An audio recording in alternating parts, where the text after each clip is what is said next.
Hazrat Alqama has reported from Hazrat Ibn Masud radiyallahu anhu, the Prophet sallallahu alaihi wasallam led them in the Zohar prayer and increased or diminished something in the prayer.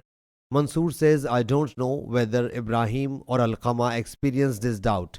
It was said, O Allah's Apostle sallallahu alaihi wasallam, has the prayer been curtailed or have you forgotten? He sallallahu alaihi wasallam thereupon said, what happened? The people submitted, you have performed such number of units. The reporter says, the Prophet sallallahu alaihi wasallam performed 2 prostrations along with them and then said, these 2 prostrations are for him who does not know whether he has increased or decreased anything in the prayer. So he should act according to the overwhelming thought and then perform 2 prostrations at the end after completing the remaining prayer. Sahih Bukhari, Hadith number 6671.